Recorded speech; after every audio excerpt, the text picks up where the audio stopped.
unção ágape, amor incondicional, né? E é essa a identidade que a igreja precisa expressar. O amor incondicional é o amor que não usa ou não coloca regras para amar. É o amor que não impõe limites para amar. Ama, assim como Deus também nos ama. Nós não somos dignos do amor de Deus, mas Ele nos ama. A humanidade não é digna do amor de Deus, mas Ele ama a humanidade. A palavra de Deus diz que Deus amou o mundo de tal maneira que Ele deu o seu Filho unigênito, para que todo que nele crê não pereça, mas tenha a vida eterna. Amém? Amor de tal maneira. Esse amor é incondicional, não tem limites, não tem grau. Ele é um amor infinito. E a identidade da nossa igreja, irmãos, além do amor, que tem que ser a base da nossa vida, você tem que se preocupar com o seu irmão, você tem que amar o seu irmão, o seu próximo. Amar a Deus acima de tudo e o seu próximo como a ti mesmo. E uma das coisas que nós devemos também expressar é a ênfase que a igreja ela dá na sua liturgia. Por exemplo, antes de nós pregar, vou só dizer para que vocês compreendam o que é a igreja Unção Ágape. Existem igrejas por aí que, se a igreja não tiver uma baladinha gospel, se a igreja não tiver um show, se a igreja não tiver um forró gospel, tá? Não estou dizendo que é errado, mas estou dizendo que as pessoas, as igrejas hoje em dia, se acostumaram com tantas estas coisas, que se esqueceram do principal. Existem igrejas que dão ênfase a estas coisas, outras dão ênfase a curas, como igrejas que você vê na televisão, outras a prosperidade, outras dão ênfase a certas situações, como cura, como eu falei aqui, como milagres e por aí vai, né? A ênfase da igreja Unção Ágape é a pregação do evangelho, acompanhado do ensino bíblico. Existem igrejas que você vai, tá, irmãos, não estou dizendo que é errado, uma importância para estas coisas, degradando a principal. As pessoas ficam desprovidas da palavra, do pão, do alimento. Por exemplo, eu vou naquela igreja tal, eu não estou dizendo que você não pode ir, não é isto. É a ênfase que a igreja dá. Eu vou naquela igreja porque aquela igreja tem revelação. Eu vou naquela igreja lá porque lá tem um profeta que revela a minha vida, vai revelar o meu marido, vai revelar a minha esposa, o meu casamento. Vou naquela igreja porque lá tem profecia. Eu creio em tudo isso porque essa igreja é pentecostal, essa igreja tem profetas de Deus, essa igreja aqui tem revelação de Deus, mas não é ênfase da igreja. Não é ênfase. A ênfase é isso aqui, irmão, Bíblia, palavra de Deus. Nós não vamos nunca abrir mão disso aqui. Nós não vamos criar sistemas que agrade você. Não, irmãos. Se você gostar da palavra, a palavra muitas das vezes vai ser dura. Às vezes a palavra vai impactar, vai ser bênção. Às vezes a palavra vai ser confrontadora, vai dizer para você: arrepende do seu pecado, se converte a Deus, anda na presença de Deus para você morar no céu. Não fique pensando você que eu vou oferecer para você uma vida boa, porque a Bíblia não diz isso, meu irmão. A Bíblia fala que no mundo tereis aflições, e nós temos que ter bom ânimo para a gente vencer o mundo. Carro, casa, dinheiro, tudo isso é consequência de uma obediência a Deus. Vem segundo as suas necessidades, mas não fique esperando isso da gente. O que você vai ter aqui sempre é palavra, Bíblia. Se Deus me usar na revelação, amém. Às vezes o pastor vai ficar meio doido mesmo, como está hoje. Às vezes o pastor vai ficar chato mesmo, mas isso é para o bem da igreja, para a saúde espiritual da igreja. A ênfase da igreja: vamos lá que na minha igreja tem palavra de Deus. Vamos lá que na minha igreja tem palavra, tem ensino, tá? Faça isso. Amém? Vocês entenderam, irmão? Essa é a ênfase do ministério Unção Ágape. Tá bom, irmãos? Amém? Aqui é uma igreja para a família, não é uma igreja para idoso, ou só para jovem, ou para igreja só para criança. Não, é uma igreja para a família, irmão. Diversidade. Amém? Abra lá em Abacuque, capítulo 1, irmão. Abacuque, capítulo 1. Nós lemos o capítulo 3, os últimos versos, né, na palavra oficial. Agora nós vamos ler o primeiro.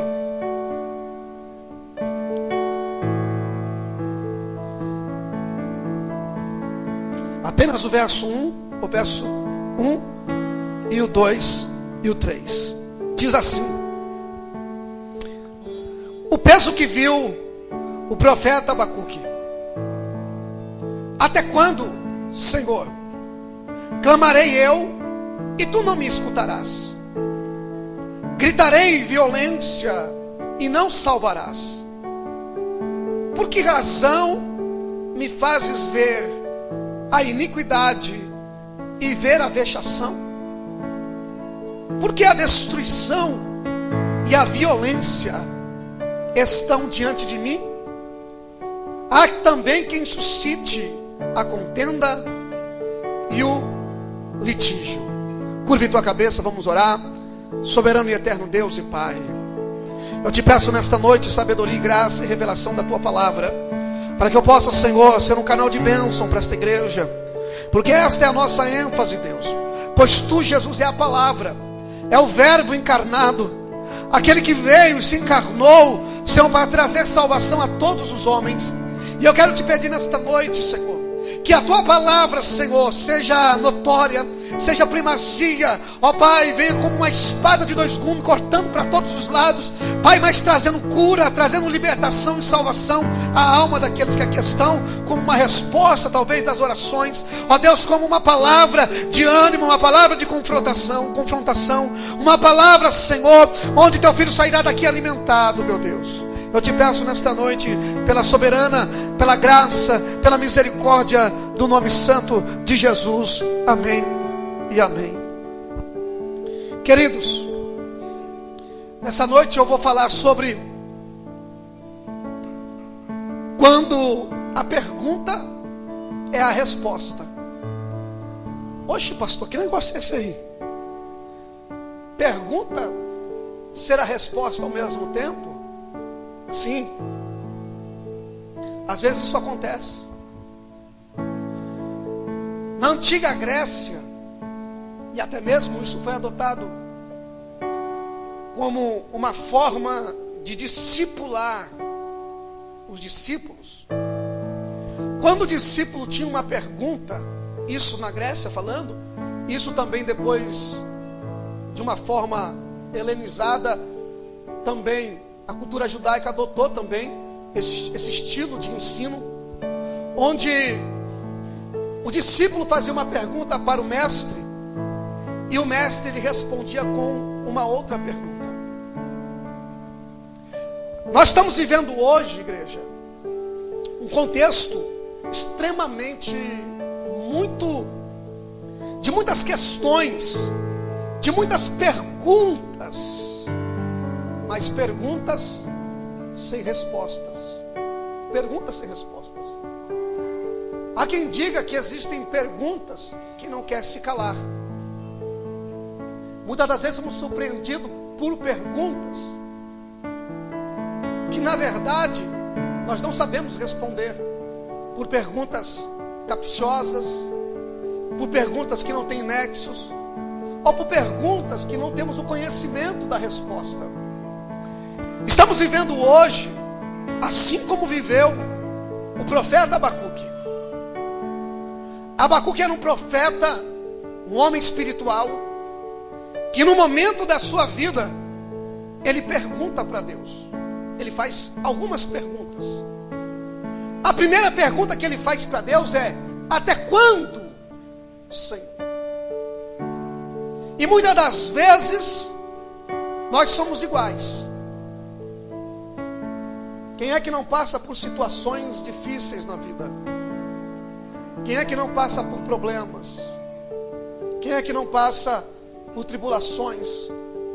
O profeta Abacuque estava num ambiente extremamente hostil.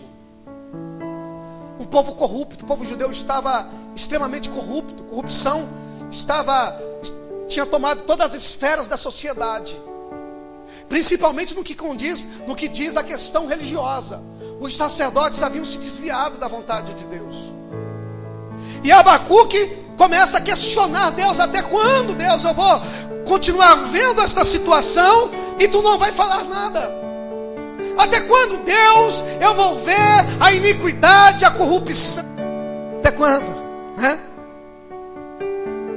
Até quando eu vou viver situação como esta que eu estou vivendo hoje e não vou ver uma solução, não vou ouvir uma resposta? Até quando eu vou ver a vexação, a humilhação e não haverá resposta? Muitas das vezes nos encontramos diante de situações que fazemos perguntas e não obtemos as respostas. Esses dias eu vi numa reportagem o pai do cantor Cristiano Araújo, que infelizmente teve uma morte terrível, que gerou uma comoção muito grande nacionalmente. E o pai, diante da dor e da perda, ele faz uma pergunta. Ele faz uma pergunta que talvez o repórter não poderia responder-lhe. Talvez a circunstância que ele estava, até entendo ele, compreendo, que talvez se eu tivesse, talvez no lugar dele, se eu me colocasse no lugar dele, talvez eu faria a mesma pergunta. A pergunta que ele fez 2 vezes, na dor e da tristeza e da perda, ele pergunta: será que Deus existe? E ele repete: será que Deus existe mesmo? Se alguém viu essa reportagem aqui, alguém viu? Uma pergunta que também não quer calar, porque até hoje todo tipo de raciocínio ainda faz essa pergunta: será que Deus existe? Porque as questões que não têm resposta diante da existência de Deus é que, se Deus existe, por que acontece isto? Por que a violência? Por que as pessoas falam mal de mim? Por que eu passo por situações terríveis? Por que eu passo por tribulações? Por que eu vejo a violência? Por que tanta morte? Por que tanta desgraça? Por que tanta corrupção? Será que Deus de fato existe mesmo? Essa é a pergunta que não quer se calar. Porque diante das calamidades nós ficamos espetufados, ficamos maravilhados, entristecidos, ficamos perplexos, porque queremos uma resposta e a resposta não vem. E Abacuque, no capítulo 2, ele diz assim, ele não tinha resposta do que ele perguntou. Capítulo 2, verso 1, ele diz assim: sobre a minha guarda estarei, e sobre a fortaleza me apresentarei. Vigiarei para ver o que fala comigo, e o que responderei quando eu for arguido. O que eu vou responder quando eu for perguntado? É nessa condição que agora Abacuque se coloca. Aquele que faz a pergunta agora entende que um dia também ele pode ser perguntado e questionado por Deus. Porque assim como Deus, os mestres tanto da Grécia como os judeus, o próprio Senhor Jesus usava dessa temática de perguntas, quando ele era questionado pelos fariseus, quando ele era questionado pelos discípulos, ou por alguém que ele fazia a pergunta, e ele muitas das vezes respondia a pergunta com uma outra pergunta. Interessante, é uma parte da Bíblia, quando Jesus está sendo julgado por Pilatos, diante da multidão, ele pergunta: você é o rei dos judeus? A resposta já estava ali, era uma pergunta que já tinha resposta. Jesus não responde nada, irmão, fica quieto, ele fica mudo. Ele pergunta: és tu o rei de Israel? E ele pergunta para Pilatos: você está dizendo de ti mesmo, ou alguém falou disso ao meu respeito? A pergunta, a resposta já estava ali. E depois Pilatos faz uma outra pergunta, que ainda existe, aquela pergunta que não quer se calar, existe ainda na cabeça de muitas pessoas, e ainda muitos crentes não entenderam a resposta. Pilatos pergunta para ele: o que é a verdade? A verdade estava ali, porque o próprio Cristo disse: eu sou o caminho, a verdade e a vida. Ninguém vem ao Pai a não ser por mim. Ele é a verdade. Se Ele é a verdade, Ele é a resposta para todas as calamidades. Ele é a resposta para todas as questões. Ele é a resposta para todas as perguntas. Ele é a resposta. Aumenta para mim esse microfone. E Deus muitas das vezes Ele responde, mas nem sempre queremos aceitar a sua resposta. Quando Deus respondeu para Abacuque, que ele se colocou na vigia, na torre de vigia, para ver aquele que iria falar com ele, aí ele entendeu, e agora? O que eu vou responder quando ele me perguntar? A resposta para Abacuque foi totalmente diferente daquilo que ele esperava. O povo, o seu próprio povo estava corrupto. O povo havia debandado para a idolatria. O povo havia debandado para a prostituição. O povo havia debandado para todo tipo de pecaminosidade. E ele queria que o juízo viesse sobre o povo, para que o povo se consertasse. E Deus disse, olha, eu vou usar a nação da Babilônia para consertar o meu povo. Aí ele fica perplexo, ele não aceita a forma como Deus quer tratar o povo, a forma como Deus quer lidar com o povo, a forma como Deus quer resolver aquela situação. Porque ele passa a ver todos os tipos de males que Deus usaria para acertar a vida moral e espiritual daquele povo. Muitas das vezes a resposta que queremos, a resposta que nós pedimos para Deus não é a resposta que queremos ouvir. Porque muitas das vezes a resposta de Deus vai contra a vontade daquilo que nós desejamos. E é por isso que se não me falha a memória, em Tiago diz que Deus muitas das vezes deixa de responder orações. Sabe por quê? Ele fica mudo, ele fica calado. E de crentes, não é todas as orações que Deus responde. Sabe por quê? Porque existem pedidos que não tem nada a ver com a vontade de Deus. Será que o pedido que você está fazendo, talvez não chegou a resposta? E será que a resposta que veio, não veio de acordo com aquilo que você esperava? E agora, o que você vai fazer? E nós fazemos tantas perguntas sobre nossas questões, sobre os nossos problemas. Colocamos Deus na parede. E aí, Deus, como é que vai ser? Como é que vai ficar?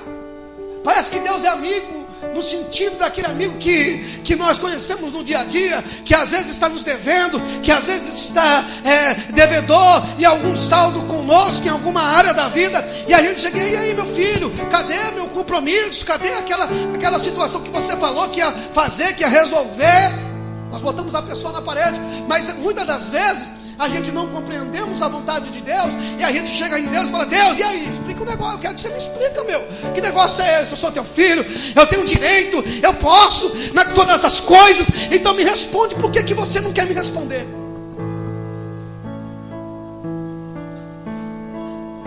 E aí às vezes Deus não responde de acordo com o que nós queremos.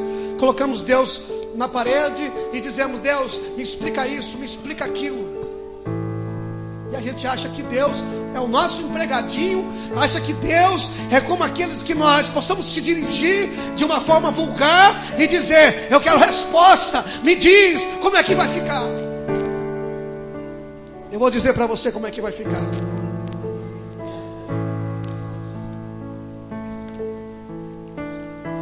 O que eu responderei quando eu for perguntado?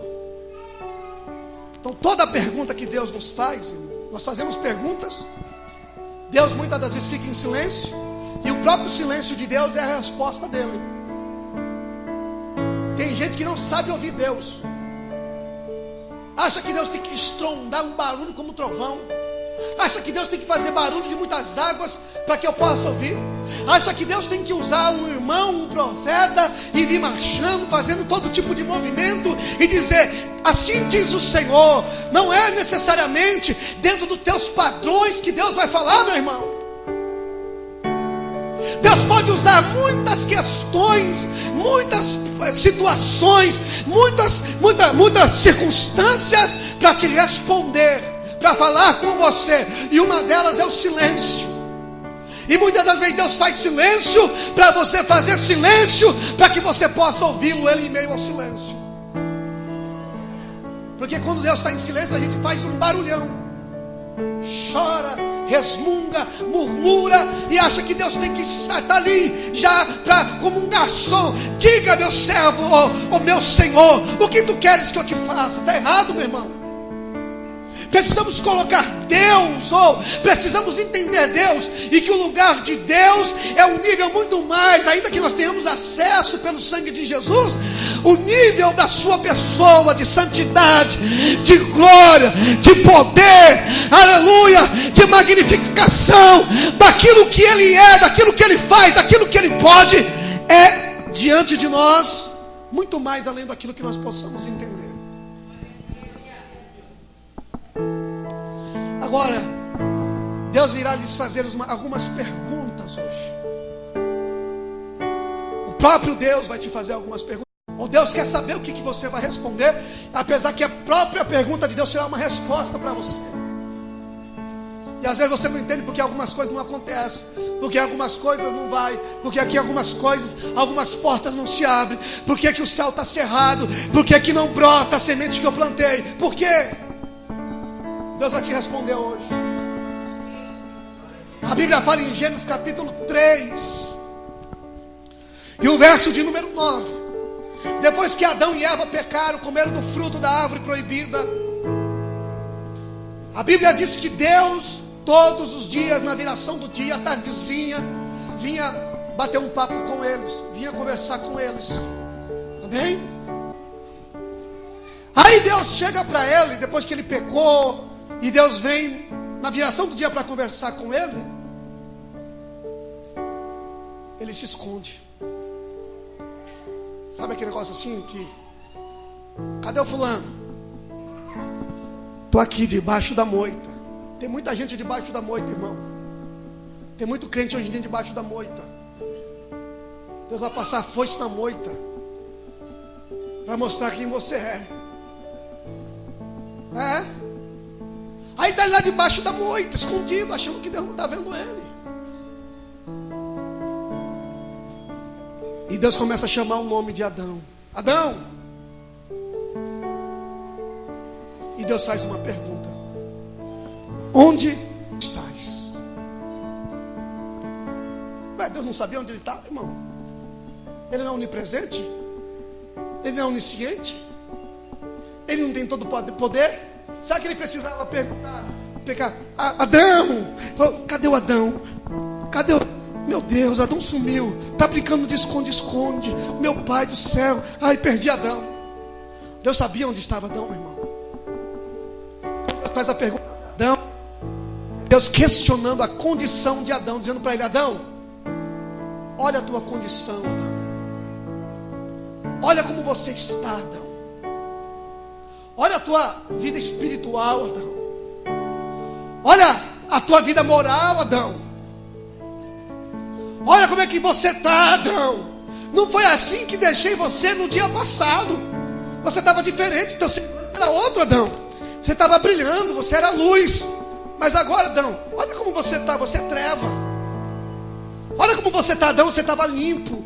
Você estava em santidade, agora você está sujo. A palavra de Deus não diz isso, mas a condição da qual se expressa essa pergunta que Deus faz para ele é a resposta que Adão precisava. A sua condição não condizia com a santidade de Deus. E Deus pergunta para você: onde você está? Em qual condição você se encontra? Como é que está a tua vida moral? Como é que está a tua vida conjugal? Como é que está a tua vida espiritual? Como é que está a tua vida financeira? Como é que está a sua vida na alma aqui dentro? Seu psicológico, seu emocional, como é que está? Como é que está a verdade dentro de você? Será que a verdade existe? Será que a sinceridade existe? Será que a transparência ainda existe aí, Adão? Essa é a condição do ser humano. pergunta já é a resposta, irmão. Quando Deus chega, pulando agora, vamos lá nos filhos de Adão, Caim e Abel. Abel ficou muito Caim ficou muito mal com a condição espiritual de Abel. Abel era diferente. Abel fazia as coisas e dava certo. Abel era diferenciado no sentido de que tudo que Abel fazia, ele direcionava a sua adoração a Deus. E um dia Abel foi lá e fez um altar, matou um cordeiro, um animal, o melhor do seu rebanho, porque ele era pastor. E a Bíblia diz que Deus se agradou do sacrifício de Abel. Já o de Caim não, foi rejeitado. Por quê? Porque fez de qualquer jeito, fez de qualquer maneira. Essa era a condição de Caim. A condição de Caim é aqueles que levam a vida de qualquer jeito. É aqueles que levam a vida do próprio jeito, não do jeito de Deus. Querem fazer da sua forma, não da forma que Deus apresenta, não da forma como Deus requer na sua palavra, naquilo que Deus condiz, é do seu jeito. E Caim foi rejeitado. Aí ele ficou magoado, ficou chateado, ficou com raivinha, ficou invejando o seu irmão. E um dia Deus chega para ele, irmão, porque Deus não desconsidera ninguém. Deus ama todos e não faz acepção de ninguém. Deus jamais deixou de amar Caim. E Deus chega para Caim: Caim, por que teu semblante está assim decaído, meu filho? Por que você está triste o teu rosto? Caim, fala para mim, Caim. Deus começa a fazer perguntas para Caim. Não é porque Deus não sabia, é porque Deus queria que Caim falasse: Deus, eu estou assim. Deus, olha a minha condição, para que Deus pudesse realizar uma obra na vida dele. E como ele não se abriu, Deus conhecia ele e falou assim: olha, meu filho, você está com inveja. É um pecado que jaz à porta do seu lado. Sobre ele tu deve dominar. Você tem que se impor sobre os desejos que está aí fluindo ou ardente na sua alma e no seu coração. Só que ele não deu ouvido para Deus. Foi lá e matou o seu irmão. Aí Deus vem de novo e pergunta para ele: Caim, cadê o seu irmão?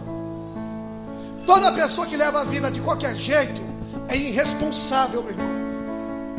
É irresponsável.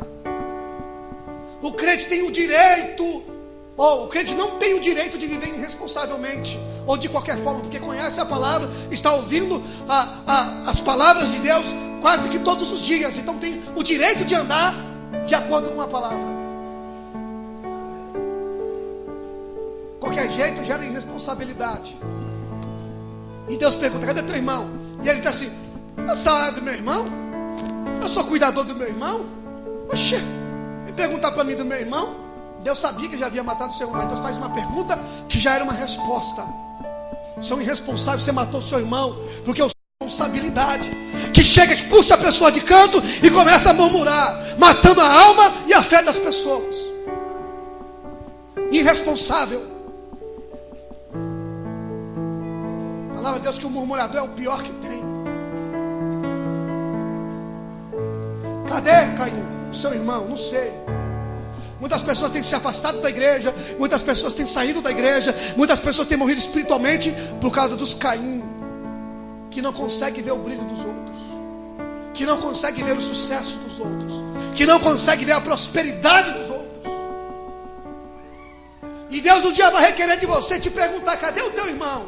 Eu vou lá saber do meu irmão? Não. Lembra daquela palavra que você falou? Ela está aqui, ó, guardadinha aqui, ó. Para esse dia eu quero saber, você vai dar conta daquele a qual você fez se afastar da minha presença.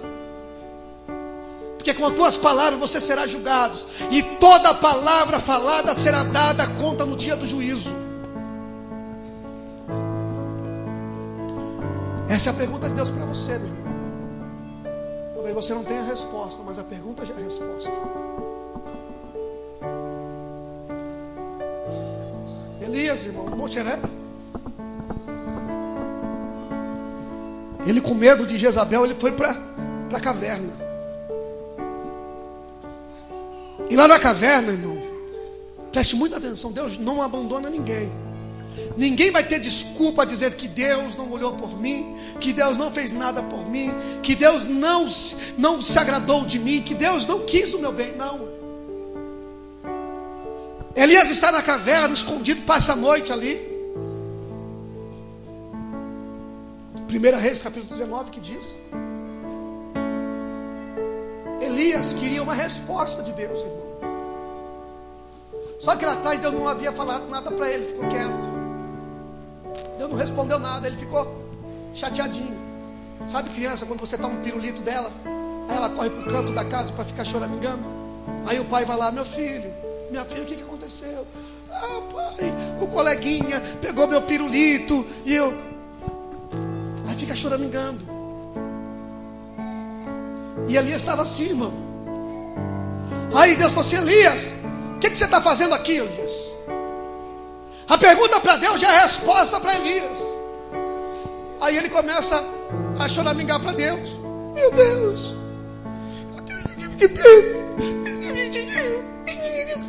tu acha que Deus vai ficar ouvindo um murmurinho de choro, de lágrima, que não entende, compreende a sua vontade? Deus ouve clamor e oração. E eu vou dizer uma coisa para você: às vezes nós choramos na presença de Deus, que às vezes a gente não consegue falar nada. É como foi cantado, às vezes é gemido, às vezes é lágrima que não sai uma palavra, mas Ele entende a nossa dor, Ele nos dá uma resposta. Deus jamais deixará o seu povo sem resposta, ainda que a resposta seja uma pergunta, meu irmão. Você está fazendo aqui, Elias? Sabe, Deus, lá no seu lado, então, só eu que era crente lá o restante era tudo desviado. Sabe, Deus, sabe o pastor, e lá daí o pastor, meu Deus do céu, Jesus, sabe? Foi assim que estava Elias, irmão. Ah, Deus, lá em Israel está todo mundo desviado, todo mundo idólatra, só eu que sou crente. Para com esse negócio que só você é crente, irmão, que só você tem revelação, que só você tem a palavra. Deus falou para Elias: Elias, você está enganado, meu filho.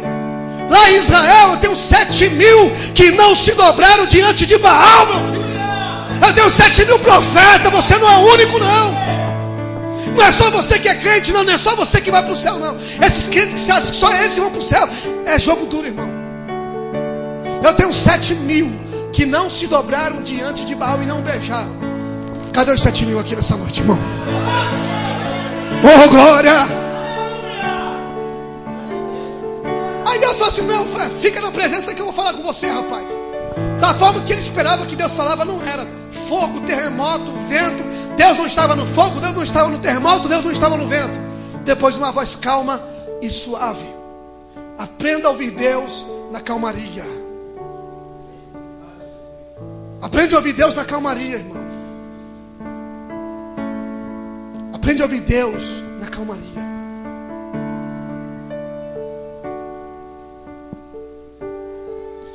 Para ouvir Deus. Ansiedade não ouve Deus, ansioso não ouve Deus, no corre-corre do dia você não ouve Deus. Tem que parar um pouco, tem que sentar um pouco, acalmar as emoções, os nervos, para ouvir Deus falar, irmão. Porque quando Deus chega para nós e nos faz perguntas, é a partir de nós mesmos que Deus quer que nós façamos uma introspecção, uma sondagem, para reconhecer nossas mazelas, nossas fraquezas, para reconhecer que nós somos pecadores, que nós não somos melhor que ninguém, que nós não somos a última bolacha do pacote, que nós não somos o último biscoito, que nós não somos a última Coca-Cola do deserto. Deus quer que nós reconheçamos quem nós somos. É só isso. Tem muita gente cheio de pompa, cheio de pum e tum, mas não é nada, irmão. Deus quer que você reconheça. Reconheça quem você é, suas fraquezas, suas limitações, porque é a partir da fraqueza que Deus dá força para você. Paulo, Senhor, está aqui o Satanás me esbofeteando, esse mensageiro do inferno.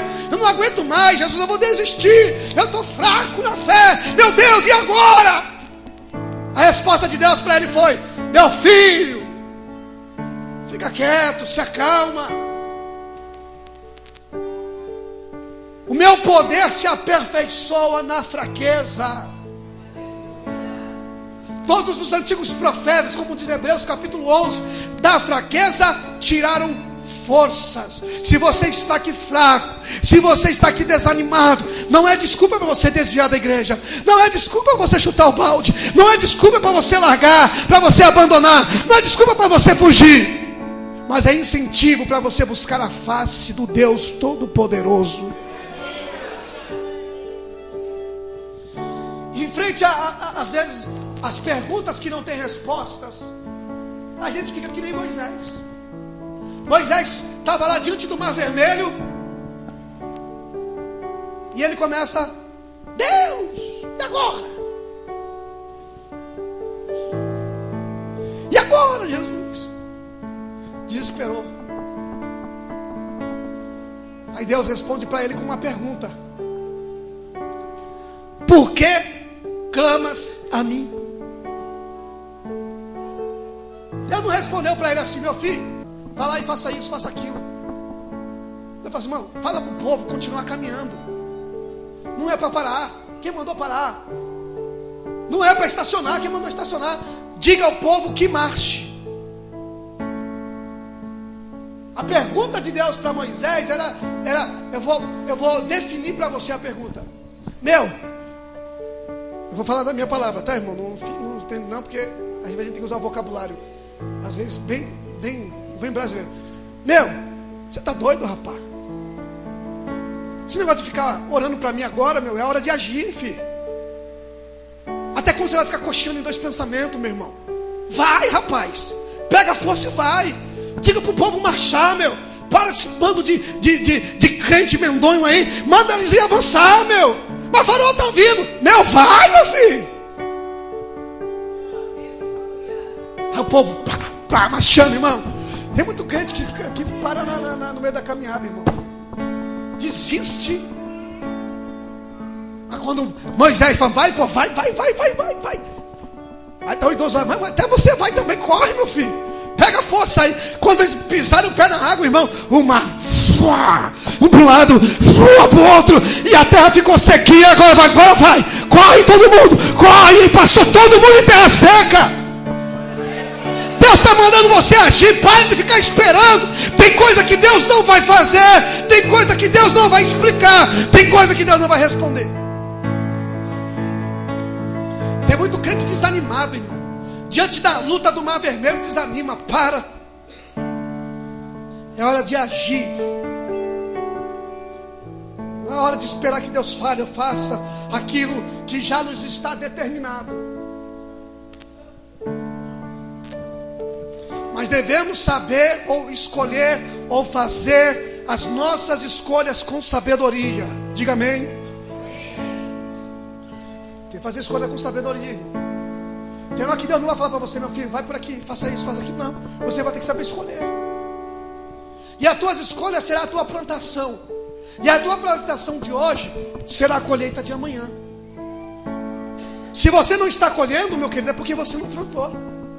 Você não planta em nada, meu irmão. Você não planta na vida do irmão, você não planta na vida do seu pastor, você não planta na vida da igreja, você não planta na sua comunidade, você não planta em lugar nenhum, você não planta oração. Como é que você quer colher as bênçãos de Deus? E Deus está falando: meu filho, você tem que agir, você tem que plantar. Espera, fique em paz, porque quem dá o crescimento sou eu. Tem muito crente, irmão, que não sabe esperar. Diga assim pro teu irmão: use com sabedoria as tuas escolhas, meu irmão. Sabe, irmão, tinha um camarada lá em Israel, o rei Saul. Estava fazendo tudo que era de errado. Deus falava uma coisa para ele e ele fazia o contrário.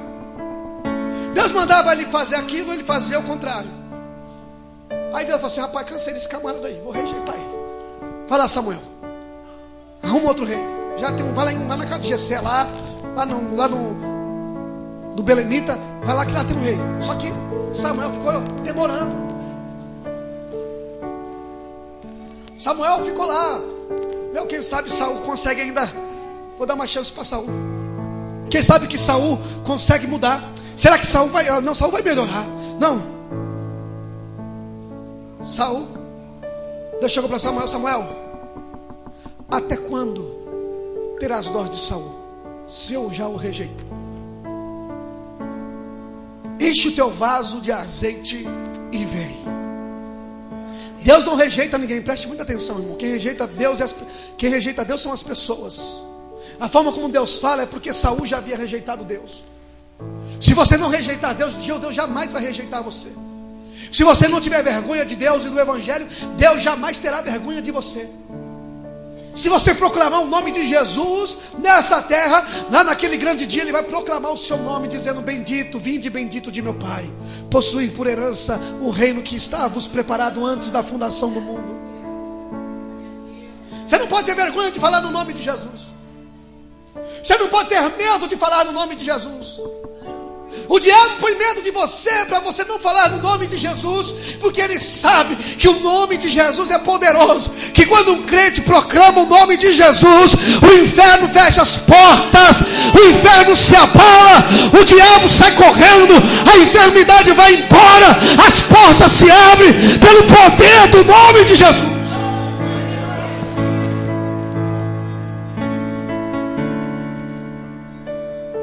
Diga glória a Deus. Diga assim: o nome de Jesus é o nome que está acima de todo nome. E eu vou proclamar esse nome até a eternidade, meu irmão. Aleluia, é esse nome, aleluia, que eu não vou me cansar de dizer. É esse nome que eu vou orar a Deus e dizer: Pai, me ouça, responde a minha oração em nome de Jesus. Ó Pai, perdoa os meus pecados em nome de Jesus. É pelo nome de Jesus que a igreja vai vencer.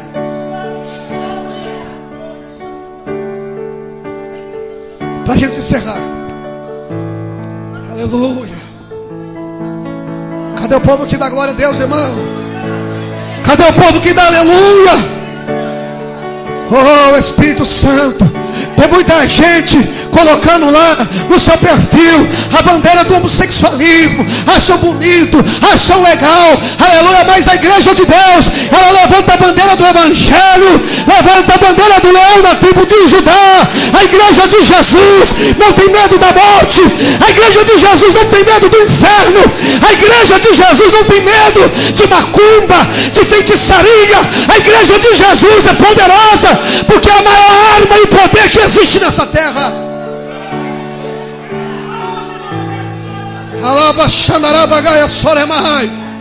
É no nome de Jesus que nós vamos vencer. É no nome de Jesus, igreja, que essa igreja vai triunfar. É no nome de Jesus que a tua família vai entrar neste lugar, se rendendo aos pés dele, proclamando que ele é santo e que ele é digno.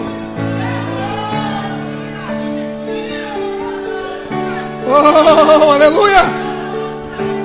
Santo Deus!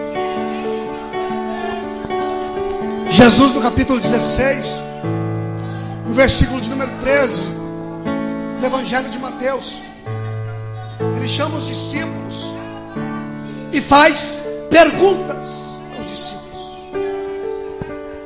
Os discípulos já tinham a resposta.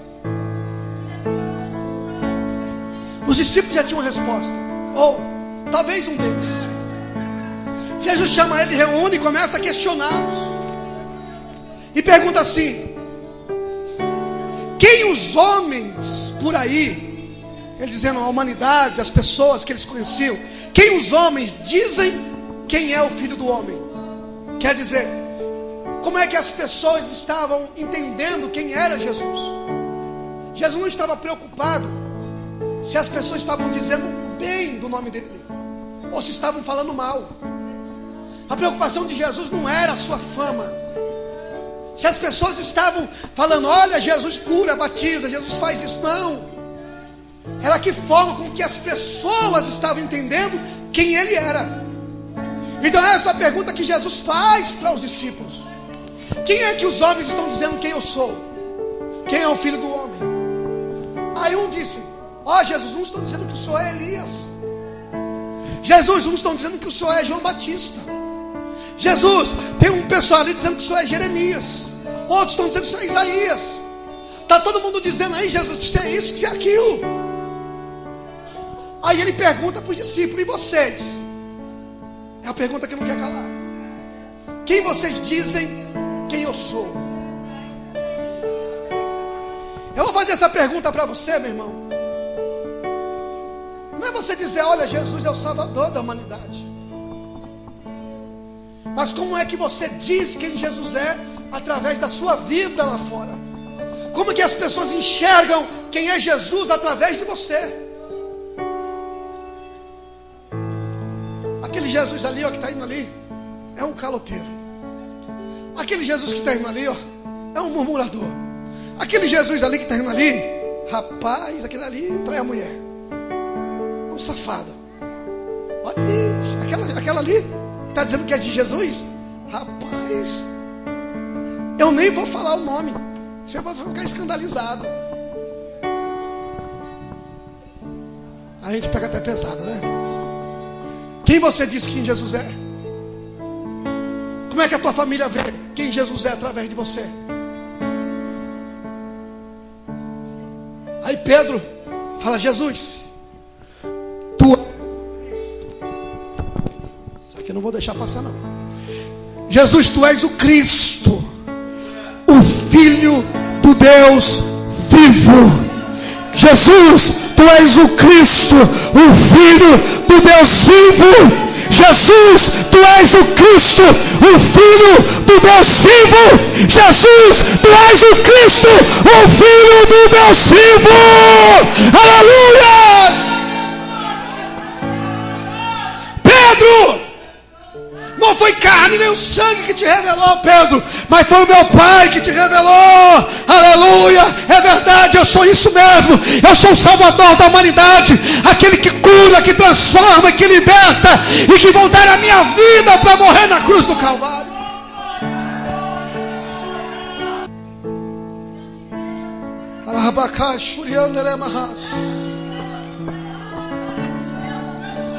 Quem é que você diz quem Jesus era na sua casa? Quem é que você diz quem Jesus era na sua escola? Quem é que você diz quem Jesus é lá na sua rua? Se coloque de pé, meu irmão.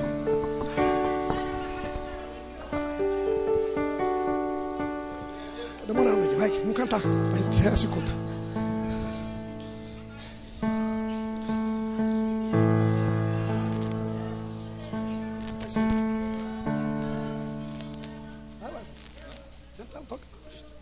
Começa com aquele solinho aí lá, de crente que você faz aí. Começa aí, o neguinho termina. Jesus está aqui, irmão. A resposta de Deus para a tua vida é a pergunta que Ele te faz. Ele é o teu Senhor. Às vezes tem pergunta que a gente faz para Deus que Deus não responde porque a gente não entende. Quando Moisés pergunta a Deus: o que é que eu vou dizer para o povo lá quem você é? Eu nem sei o teu nome. Qual que é o teu nome, Deus? Vai lá, Moisés, diga para aquele povo que o eu sou te enviou a eles. Quando ele diz eu sou, é porque não dá para definir quem ele é, irmão. Não dava para explicar para Moisés quem ele era. Então vai lá e fala para aquele povo que é aquele que é o Deus Todo-Poderoso, que é aquele que conhece os corações, a mente, a alma, aquele que está em todos os lugares ao mesmo tempo. Aleluia, aquele que ouviu o clamor deles, que ouviu a oração deles e que desci para dar livramento a eles. Diz lá que o eu sou enviou a você até eles. Eu quero dizer uma coisa para você: o Deus que, aquele que é,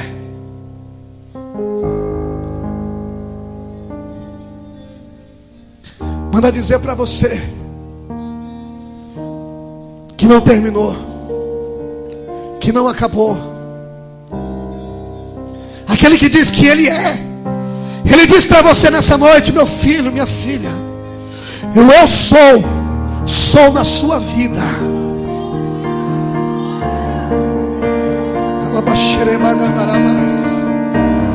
Profunda esse negócio aí, que eu quero orar por você. Oh, aleluia. Você não tem todas as respostas, nós não temos todas elas, mas o eu sou tem a resposta para tudo. Você vai lá e diz para aquele povo que eu sou a resposta para a vida deles.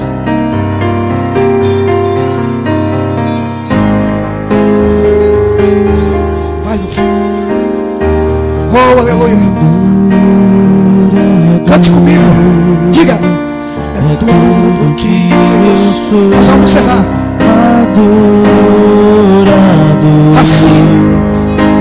Assim Deus me formou, e quem poderá calar?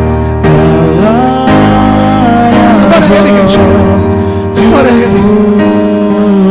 Ainda que a figueira não floresça, ainda que não haja vaca nos currais,